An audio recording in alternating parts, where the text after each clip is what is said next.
चलिए आज साइंस के एक ऐसे चैप्टर को समझते हैं जो आपको एग्जाम में पक्का अच्छे मार्क्स दिलवाएगा। मैं हूं आपका अमित भैया और आज की इस बेहद खास चर्चा में हम लोग एक ऐसी चीज पर डीप डाइव करने वाले हैं जो हमारी जिंदगी चला रही है।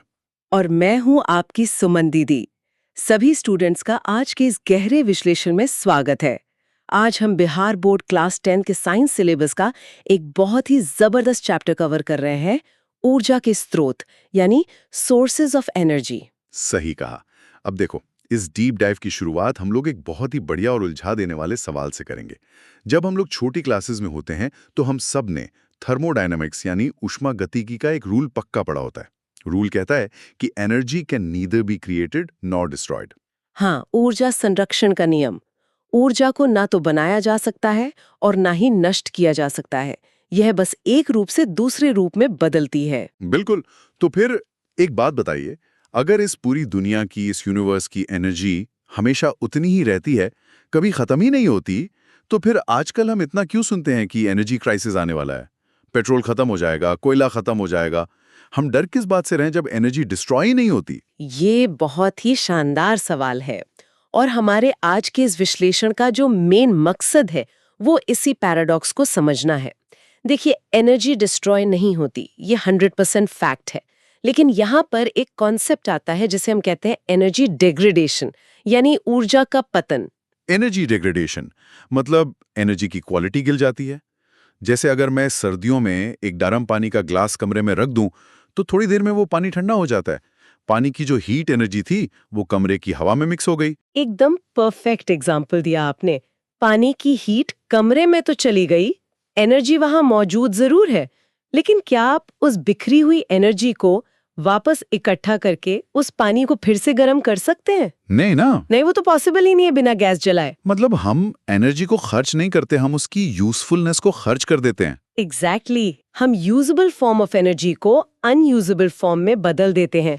जैसे एक मोमबत्ती जलती है तो लाइट और हीट निकलती है, वो एनर्जी वातावरण में बिखर जाती है। हम उस बिखरी हुई रोशनी और गर्मी को पकड़ के वापस मोमबत्ती नहीं बना सकते। हाँ यार, ये तो कॉमन सेंस वाली बात है, पर ध्यान नहीं जाता। और इसीलिए हमारी गाड़ियां, फैक्ट्रीज और घर चलाने के लिए हमें लगातार एनर्जी के नए और फ्रेश सोर्सेज चाहिए होते हैं। और इसी लगातार जरूरत ने इंसान को हमेशा एक आदर्श ईंधन यानी आइडियल फ्यूल की तलाश में लगाए रखा है। एग्जाम के पॉइंट ऑफ व्यू से ये एक बहुत इंपॉर्टेंट टॉपिक है स्टूडेंट्स के लिए। किसी भी फ्यूल को हम अच्छा फ्यूल कब कहते हैं? देखो, अच्छा फ्यूल वही होगा ना जो थोड़ा सा जलाने पर बहुत सारी गर्मी दे। जिसे हम साइंस की भाषा में कहते हैं कि उसकी कैलोरीफिक वैल्यू हाई होनी चाहिए, पर यूनिट मास या वॉल्यूम में ज्यादा एनर्जी मिलनी चाहिए। बिल्कुल। पहली शर्त तो यही है। दूसरी शर्त यह है कि वो आसानी से अवेलेबल होना चाहिए। अगर कोई फ्यूल बहुत पावरफुल है लेकिन उसे निकालने के लिए हमें चांद पर जाना पड़े, तो वो आम आदमी के किसी काम का नहीं है। सही बात है। और तीसरी चीज जो मुझे लगती है वो है उसका सेफ होना। मतलब उसका भंडारण या स्टोरेज और परिवहन यानी ट्रांसपोर्ट आसान होना चाहिए। जैसे हमारे घरों में एलपीजी सिलेंडर कितनी आसानी से ट्रक में भरकर आ जाते हैं। हाँ, और इन सब के ऊपर एक चौथा और सबसे जरूरी पॉइंट है इकोनॉमिक वायबिलिटी। फ्यूल सस्ता होना चाहिए। अगर आप हिस्ट्री उठाकर देखें तो कोयला और पेट्रोलियम, जिन्हें हम फॉसिल फ्यूल्स या जीवाश्म ईंधन कहते हैं, उन्होंने इन्हीं 4 शर्तों को पूरा किया था। और उन्हीं फॉसिल फ्यूल्स की वजह से पूरी दुनिया में इंडस्ट्रियल रेवोल्यूशन यानी औद्योगिक क्रांति आई। लेकिन आज हम उस क्रांति का बिल भी तो चुका रहे हैं।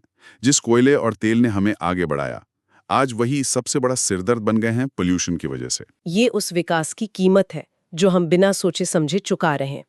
फॉसिल फ्यूल्स को जलाने से कार्बन, नाइट्रोजन और सल्फर के ऑक्साइड्स निकलते हैं।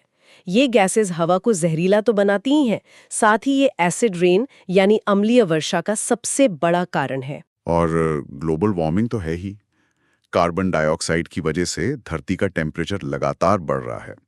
तो एसेंशियली फॉसिल फ्यूल्स खत्म भी हो रहे हैं और प्लैनेट को बर्बाद भी कर रहे हैं। इसीलिए पूरी दुनिया बिजली बनाने के नए तरीके ढूंढ रही है। बिल्कुल। लेकिन यहाँ एक बड़ा मजेदार साइंटिफिक फैक्ट है।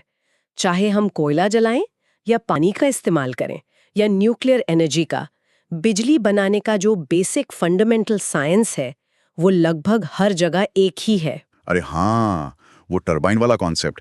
बच्चों, ये पार्ट ध्यान से सुनना क्योंकि एग्जाम में ये कॉन्सेप्ट बार बार आता है।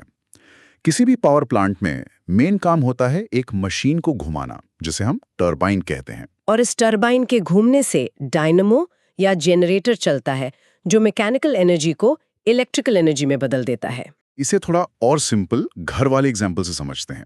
मान लीजिए आपके पास एक टेबल टेनिस की प्लास्टिक वाली बॉल है। आपने उस बॉल में छोटे छोटे कट्स लगाए और उसमें पतली पतली टिन की या मेटल की पट्टियां फंसा दी, जैसे पंखे के ब्लेड होते हैं। हाँ, एक छोटा सा फैन बन गया। और फिर आपने एक प्रेशर कुकर को गैस पर चढ़ा दिया जिसमें पानी उबल रहा है। जब सीटी से जोरदार आवाज के साथ भाप निकलनी शुरू हो तो उस भाप को सीधा उन मेटल की पट्टियों पर मारिए। वो टेबल टेनिस की बॉल अपनी जगह पर तेजी से घूमने लगेगी। क्या शानदार और आसान एग्जाम्पल दिया है आपने। दरअसल थर्मल पावर प्लांट्स में एग्जैक्टली यही होता है। वहां प्रेशर कुकर की जगह बड़े बड़े बॉयलर्स होते हैं जहां कोयला जलाकर पानी उबाला जाता है और उस सुपर हीटेड भाप से उन विशाल टर्बाइंस को घुमाया जाता है। तो ये तो हो गया थर्मल पावर प्लांट। लेकिन अगर हम हाइड्रो पावर यानी जल विद्युत की बात करें तो वहां कोयला जलाने की जरूरत नहीं पड़ती। वहां हम सीधे पानी के तेज बहाव का इस्तेमाल करते हैं। सही कहा। नदियों पर बड़े बड़े बांध या डैम बनाए जाते हैं। पानी को एक बड़ी ऊंचाई पर इकट्ठा किया जाता है। जब उस पानी को ऊपर से नीचे गिराया जाता है तो उसकी काइनेटिक एनर्जी सीधा टरबाइन के ब्लेड से टकराती है और उन्हें घुमाती है। देखने में तो ये एकदम परफेक्ट लगता है ना। बारिश होगी, बांध भर जाएंगे और बिना धुआं किए फ्री की बिजली बनती रहेगी। एकदम क्लीन और रिन्यूएबल एनर्जी। देखने में जरूर लगता है, लेकिन इसके पीछे की कड़वी सच्चाई अक्सर हम भूल जाते हैं। जल विद्युत प्रोजेक्ट लगाने के लिए हमें एक बहुत बड़े इलाके को पानी में डुबाना पड़ता है। इससे कृषि योग्य भूमि यानी खेती वाली जमीन और कई गांव हमेशा के लिए डूब जाते हैं। मतलब कितने लोगों को अपना घर छोड़ना पड़ता है। विस्थापन यानी डिस्प्लेसमेंट की एक बहुत बड़ी प्रॉब्लम आती है। उन्हें नया घर ढूंढना पड़ता है, कॉम्पनसेशन के इश्यूज आते हैं। और सिर्फ इंसान ही नहीं, इसका एक बहुत बड़ा एनवायरमेंटल नुकसान भी है। जब एक बड़ा जंगल पानी के नीचे डूब जाता है तो उस पेड़ पौधों की नेचुरल लाइफ साइकिल रुक जाती है। उन्हें ऑक्सीजन नहीं मिलती। इस एनारोबिक यानी अव्याय्य स्थिति में जब वो सड़ने लगते हैं तो एक बहुत ही खतरनाक गैस बनती है, मीथेन गैस। और मीथेन तो कार्बन डाइऑक्साइड से भी ज्यादा खतरनाक ग्रीन हाउस गैस है। ये तो वाकई आंखें खोलने वाली बात है। जिस चीज को हम क्लीन एनर्जी समझकर इतने बड़े बांध बना रहे हैं, वो इनडायरेक्टली ग्लोबल वार्मिंग को बढ़ा रही है। एग्जैक्टली। और इसीलिए हमें ट्रेडिशनल मेथड्स को थोड़ा स्मार्टली अपग्रेड करने की ज़रूरत है। जैसे पुराने ज़माने से हम लकड़ी और गोबर का इस्तेमाल करते आ रहे हैं, पर उन्हें अपग्रेड किया जा सकता है। बिल्कुल किया जा सकता है। जैसे लकड़ी का एग्जाम्पल लेते हैं। गांव में लोग लकड़ी जलाते हैं तो बहुत धुआं होता है। लेकिन अगर हम लकड़ी को लिमिटेड ऑक्सीजन में जलाएं, जिसे हम डिस्ट्रक्टिव डिस्टिलेशन भी कहते हैं, तो लकड़ी के अंदर का सारा पानी और वोलेटाइल मटेरियल्स उड़ जाते हैं। और पीछे जो काले रंग का पदार्थ बचता है वो होता है चारकोल। सही पकड़ा। चारकोल लकड़ी से लाख गुना बेहतर फ्यूल है। एक तो ये जलने पर बिल्कुल धुआं नहीं देता और दूसरा इसकी हीट कैपेसिटी यानी गर्मी देने की ताकत नॉर्मल लकड़ी से कई ज्यादा होती है। और इस अपग्रेडेड ट्रेडिशनल टेक का एक और वीआईपी एग्जाम्पल है बायोगैस, जिसे गांव देहात में गोबर गैस भी कहा जाता है। बोर्ड एग्जाम्स के लिए ये टॉपिक बेहद इंपॉर्टेंट है, स्पेशली बिहार बोर्ड के स्टूडेंट्स के लिए। बार बार इसका 5 मार्क क्वेश्चन आता है। हाँ, बायोगैस तो एकदम जादू की तरह काम करता है। गांव में हमारे पास गाय भैंस का गोबर, फसलों का बचा हुआ कचरा और सब्जियों के छिलके आसानी से मिल जाते हैं। इन सब का एक घोल या स्लरी बनाकर एक अंडरग्राउंड डोम जैसे टैंक में डाल दिया जाता है। और इस टैंक की खासियत ये होती है कि इसमें हवा यानी ऑक्सीजन बिल्कुल नहीं होती। ऐसी स्थिति में कुछ खास तरह के बैक्टीरिया, जिन्हें एनारोबिक माइक्रो ऑर्गेनिजम्स कहते हैं, वो अपना काम शुरू करते हैं। ये बैक्टीरिया बिना ऑक्सीजन के जिंदा रहते हैं और इस गोबर के घोल को तोड़ना शुरू करते हैं। और इस प्रोसेस से जो गैस बनती है, जिसे हम बायोगैस कहते हैं, उसमें 75% तक मीथेन होती है। सोचो, जो मीथेन बांध डूबने पर आसमान में जाकर नुकसान कर रही थी, वही मीथेन यहाँ एक बंद टैंक में हमारे लिए बेस्ट फ्यूल बन रही है। बिल्कुल सही कनेक्शन जोड़ा आपने। और क्योंकि ये गैस सीधी पाइप के जरिए रसोइयों में आती है, ये बिना धुआं छोड़े जलती है। इससे बर्तन काले नहीं होते और ना ही राख बचती है। और मेरी सबसे फेवरेट बात पता है क्या है बायोगैस की? जब वो बैक्टीरिया गोबर को डीकम्पोज कर देते हैं तो टैंक में एंड में एक गाढ़ा मटेरियल बच जाता है, जिसे हम स्पेंट स्लरी कहते हैं। हाँ, और वो स्लरी फेंकी नहीं जाती। वो नाइट्रोजन और फास्फोरस जैसे न्यूट्रिएंट से भरपूर होती है। एग्जैक्टली। वो खेती के लिए एकदम सुपर क्वालिटी खाद या फर्टिलाइजर का काम करती है। मतलब एक तीर से तीन शिकार। कचरे का सेफ डिस्पोजल हो गया, बिना धुआं वाला बढ़िया फ्यूल मिल गया और खेतों के लिए मुफ्त की शानदार खाद भी मिल गई। ये परफेक्ट सर्कुलर इकोनॉमी का एग्जाम्पल है। इसी तरह अगर हम पुरानी तकनीकों के आधुनिकीकरण की बात कर ही रहे हैं तो पवन ऊर्जा यानी विंड एनर्जी का जिक्र आना भी लाजिमी है। पवन चक्कियां, पुराने जमाने में इनका इस्तेमाल कुएं से पानी निकालने या गेहूं पीसने के लिए होता था। लेकिन आज हमने उनके बड़े बड़े हाईटेक वर्जन बना दिए हैं जो सीधा टर्बाइन घुमाते हैं और इलेक्ट्रिसिटी प्रोड्यूस करते हैं। और जब पवन ऊर्जा की बात आती है तो डेनमार्क का नाम सबसे ऊपर आता है। इसे पवनों का देश यानी कंट्री ऑफ विंड्स कहा जाता है। लेकिन इंडिया भी इसमें पीछे नहीं है। दुनिया में पवन ऊर्जा उत्पादन में भारत 5वें स्थान पर है। हाँ, तमिलनाडु में कन्याकुमारी के पास हमारा एक बहुत ही विशाल विंड एनर्जी फार्म है जो लगभग 380 मेगावाट बिजली पैदा करता है। लेकिन इसमें एक छोटी सी प्रॉब्लम भी तो है ना? प्रॉब्लम नहीं, आप उसे लिमिटेशन कह सकते हैं। देखिए, एक अकेली पवन चक्की से आप फैक्ट्री नहीं चला सकते। कमर्शियल लेवल पर बिजली बनाने के लिए आपको मीलों तक फैले हुए खुले मैदान चाहिए जहां सैकड़ों पवन चक्कियां लगाई जा सके। इसे हम विंड एनर्जी फार्म कहते हैं। और सबसे बड़ी परेशानी ये है कि हवा हमेशा हमारी मर्जी से तो नहीं चलेगी। कभी तेज हवा होती है, कभी एकदम शांत। टरबाइन को ठीक से काम करने के लिए और लगातार बिजली बनाने के लिए हवा की स्पीड कम से कम 15 किलोमीटर प्रति घंटा होनी चाहिए। सही पॉइंट उठाया। अगर हवा रुक गई या धीमी पड़ गई तो ग्रिड में बिजली का आना रुक जाएगा। इसीलिए हमें सिर्फ पवन ऊर्जा पर डिपेंड नहीं रहना चाहिए। हमें एक ऐसी बैटरी चाहिए जो कभी डाउन ना हो। और ऐसी एक ही बैटरी है हमारे पास, हमारा सूर्य यानी सन। सन की एनर्जी असीमित है, एंडलेस है। अगर आप नंबर्स देखें तो इंडिया को हर साल लगभग 5000 trillion kilowatt hour solar energy मिलती है। ये नंबर इतना बड़ा है कि समझ लीजिए हमारी सारी एनर्जी नीड्स इससे पूरी हो सकती हैं। और सूरज की गर्मी का सीधा इस्तेमाल करने का सबसे आसान तरीका है सोलर कुकर और सोलर वाटर हीटर। बच्चों, सोलर कुकर का डिजाइन और उसकी वर्किंग भी एग्जाम में काफी पूछी जाती है। हाँ, सोलर कुकर का फंडा बहुत सिंपल है। हम सब जानते हैं कि काला रंग धूप को यानी हीट को सबसे ज्यादा एब्जॉर्ब करता है। इसलिए सोलर कुकर के अंदर की सतह को काले रंग से पेंट किया जाता है। और धूप को एक जगह फोकस करने के लिए उसमें शीशे या मिरर लगाए जाते हैं। लेकिन इसमें सबसे इम्पोर्टेंट पार्ट होता है उसके ऊपर लगा हुआ कांच का ढक्कन। अरे हाँ, वो कांच का ढक्कन एकदम ग्रीन हाउस इफेक्ट की तरह काम करता है। वो सूरज की लाइट और गर्मी को अंदर तो आने देता है, लेकिन जब वो हीट अंदर बॉक्स में ट्रैप हो जाती है तो कांच उसे वापस बाहर नहीं निकलने देता। इससे अंदर का टेम्परेचर बड़ी तेजी से बढ़ जाता है। बिल्कुल सही। लेकिन आज का जमाना सिर्फ गर्मी से खाना बनाने का नहीं है। आज हम सूरज की रोशनी को सीधा इलेक्ट्रिसिटी में बदल रहे हैं और इस मैजिक को हम कहते हैं सोलर सेल्स। सोलर सेल्स वाकई में किसी जादू से कम नहीं है। अभी तक हमने जितने भी तरीके डिस्कस किए, चाहे कोयला जलाना हो, पानी गिराना हो या हवा का जोर हो, उन सब में एक भारी भरकम टरबाइन घुमानी पड़ती थी, शोर होता था, प्रदूषण होता था। लेकिन सोलर सेल एक ऐसी डिवाइस है जिसमें कोई घूमने वाला पुर्जा नहीं होता, कोई आवाज नहीं। बस इसे धूप में रख दीजिए और रोशनी सीधे विद्युत ऊर्जा यानी इलेक्ट्रिकल एनर्जी में कन्वर्ट हो जाएगी। ये बेस्ट चीज लगती है मुझे। सोचो, एक टिपिकल सोलर सेल अगर धूप में रखा जाए तो वो लगभग 0.5 से 1 वोल्ट तक का वोल्टेज देता है और करीब 0.7 वॉट बिजली पैदा करता है। एक सेल भले ही कम बिजली दे, पर जब हम बहुत सारे सेल्स को मिलाकर एक बड़ा सोलर पैनल बनाते हैं तो हमें काफी पावर मिल जाती है।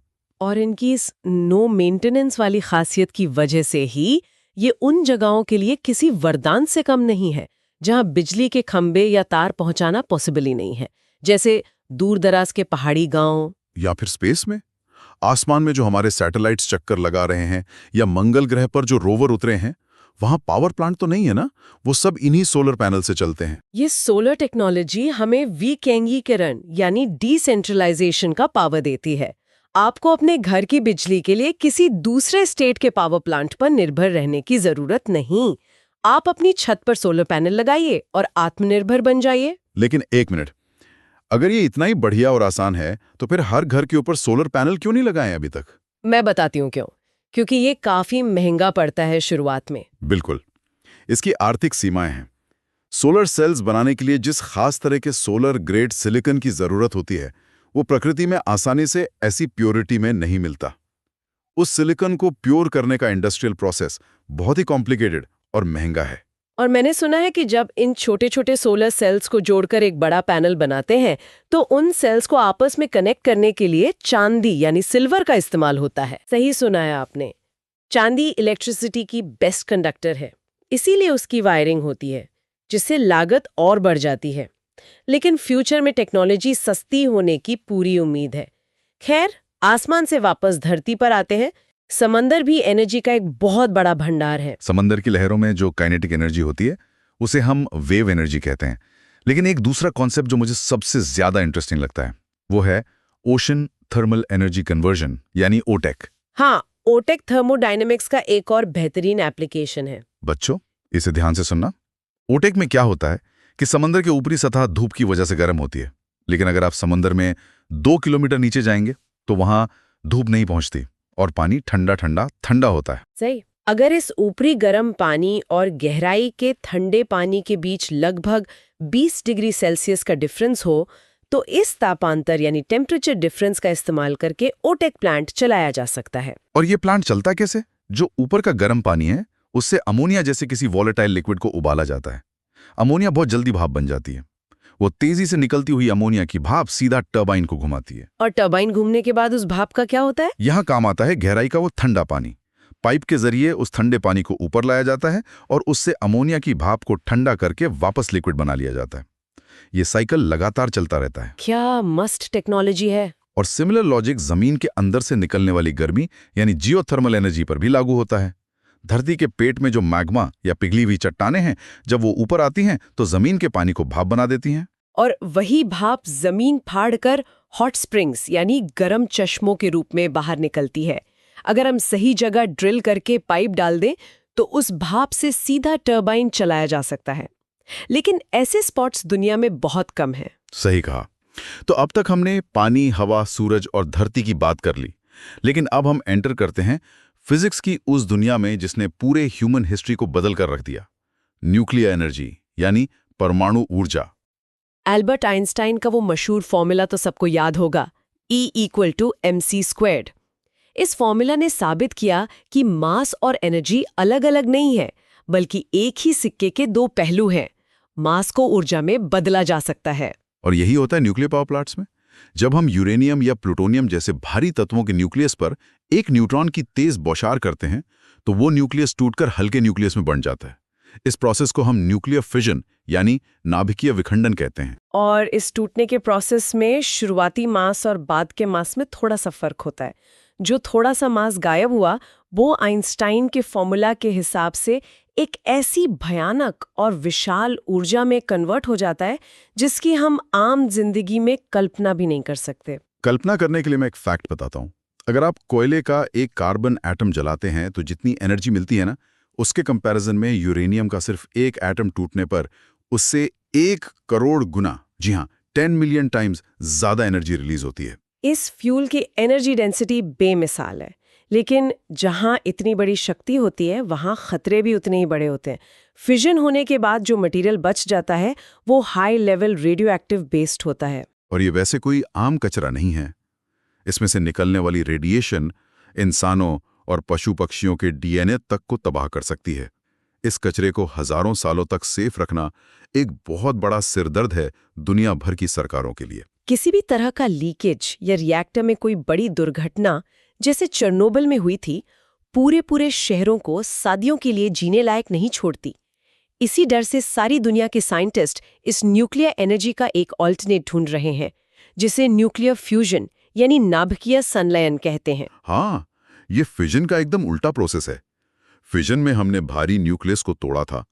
फ्यूजन में हम हाइड्रोजन जैसे 2 हल्के एटम्स को आपस में जोड़कर एक भारी एटम बनाते हैं।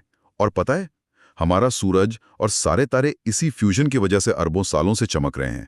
फ्यूजन को एनर्जी का होली ग्रेल माना जाता है। क्यों? क्योंकि इसमें रेडियो एक्टिव कचरे की प्रॉब्लम लगभग ना के बराबर है। और दूसरी बात, इसका रॉ मटेरियल यानी फ्यूल हाइड्रोजन है, जो समंदर के पानी में असीमित मात्रा में मौजूद है। लेकिन एक कैच है, ये 2 हाइड्रोजन एटम्स आसानी से जुड़ते नहीं हैं उनके बीच में पॉजिटिव चार्ज की वजह से इतना तगड़ा रिपल्शन होता है कि उसे ओवरकम करने के लिए हमें धरती पर सूरज के कोर जैसी कंडीशन बनानी पड़ती हैं। मतलब हमें करोड़ों डिग्री सेल्सियस का टेम्परेचर और ऐसी एक्सट्रीम प्रेशर की स्थिति चाहिए होती है। और इस दुनिया में ऐसी कोई मेटल या कंटेनर नहीं बना है जो करोड़ों डिग्री के टेम्परेचर को झेल सके। वो तो फ्रैक्शन ऑफ अ सेकेंड में पिघल जाएगा। इसीलिए साइंटिस्ट मैग्नेटिक फील्ड्स का इस्तेमाल करके इस प्लाज्मा को हवा में ही लटकाकर कंट्रोल करने की कोशिश कर रहे हैं। लेकिन कमर्शियली इससे बिजली बनाना अभी भी हमारी पहुंच से काफी दूर है। सच में साइंस आगे तो बहुत बढ़ गया है, लेकिन कुछ चीजें अभी भी चैलेंज हैं। इन सब बातों को सुनकर मेरे दिमाग में एक आखिरी सवाल घूम रहा है। हम रोज खबरों में सुनते हैं कि दुनिया को क्लीन एनर्जी यानी स्वच्छ ऊर्जा की तरफ बढ़ना चाहिए, लेकिन क्या सच में किसी एनर्जी को हम 100% पोल्यूशन फ्री कह सकते हैं? अगर हम प्रैक्टिकलिटी और साइंस के फैक्ट्स को सामने रखें तो जवाब होगा नहीं। स्वच्छ ऊर्जा सिर्फ एक रिलेटिव टर्म है। जैसे जब सोलर पैनल या विंड टर्बाइन चलते हैं तो वो आसमान में धुआं नहीं छोड़ते, ये फैक्ट है। लेकिन उन पैनल्स और टर्बाइंस को बनाने की जो फैक्ट्री प्रोसेस होती है, वहां तो खूब धुआं निकलता है। पहाड़ों से सिलिकॉन निकालना, माइनिंग करना, वहां तो फॉसिल फ्यूल ही चल रहा है ना? एकदम सही। हर एनर्जी सोर्स की एक लाइफ साइकिल ऐसी होती है जहां प्लैनेट को नुकसान होता ही है। हमें चूज ये करना है कि कम से कम नुकसान वाला ऑप्शन कौन सा है। कोयला और पेट्रोलियम जो हमारे नॉन रिन्यूएबल यानी अननवीकरणीय स्रोत हैं, वो अगले 1-2 सदियों में खत्म हो जाएंगे। जबकि विंड और सोलर एनर्जी जो हमारे रिन्यूएबल यानी नवीकरणीय स्रोत हैं, वो तब तक अवेलेबल रहेंगे जब तक ये धरती और सूरज जिंदा है। और यही चर्चा का आखिरी निष्कर्ष है। किसी भी ऊर्जा स्रोत का चुनाव, उसकी लागत, आसानी से उपलब्ध होने की क्षमता और उससे पर्यावरण को होने वाले नुकसान के बीच का एक बहुत ही नाजुक बैलेंस है। बैलेंस ही तो सब कुछ है लाइफ में, है ना? और इससे पहले कि हम आज की क्लास खत्म करें, मैं अपने सभी स्टूडेंट्स और दोस्तों के लिए एक बहुत ही डीप थॉट छोड़ना चाहता हूँ। जरूर सोचिएगा इस बारे में। कैसी सोच? देखिए, आज दुनिया में जितने भी बड़े युद्ध या टेंशन्स होते हैं, वो अक्सर तेल, गैस या कोयले की खान पर कब्जा करने के लिए होते हैं ताकि पावर बनी रहे। लेकिन जरा इमेजिन कीजिए, अगर आने वाले समय में टेक्नोलॉजी ऐसी हो जाए कि हर गांव, हर घर अपने ही आंगन में सूरज से या किसी छोटी मशीन से अपनी पूरी एनर्जी खुद बना ले, पूरी तरह से डिसेंट्रलाइज्ड ग्रिड। ओह, मतलब कोई किसी और पर कंप्लीटली डिपेंड ही ना करे। हाँ, तो क्या इन रिसोर्सेज के लिए होने वाली लड़ाइयाँ हमेशा के लिए खत्म नहीं हो जाएंगी? क्या अपने घर में एनर्जी बनाने की आज़ादी से इस दुनिया में एक परमानेंट पीस, एक असली शांति नहीं आ सकती? सोचने वाली बात है। वाकई ये एक बहुत ही गहरा और अच्छा विचार है। ऊर्जा का मतलब सिर्फ बल्ब जलाना नहीं है, ये देश और दुनिया का आकार तय करती है। बिल्कुल। तो स्टूडेंट्स, इसी थॉट के साथ आज की हमारी ये चर्चा यहीं पूरी होती है। मुझे पूरी उम्मीद है कि इस डीप डाइव से आपको चैप्टर समझने में बहुत मदद मिली होगी। अपने टेक्स्ट बुक के रे डायग्राम्स और सर्किट डायग्राम्स की प्रैक्टिस करना बिल्कुल मत भूलना। वो 5 मार्क के सवाल होते हैं। हाँ भाई, डायग्राम्स तो रट लो। और आखिर में मेरा वही सक्सेस मंत्रा, मेहनत कीजिए, टेस्ट पे क्विज दीजिए और बोर्ड एग्जाम्स में टॉप कीजिए। सुनते रहिए और हमेशा कुछ नया सीखते रहिए। मिलते हैं अगले विश्लेषण में।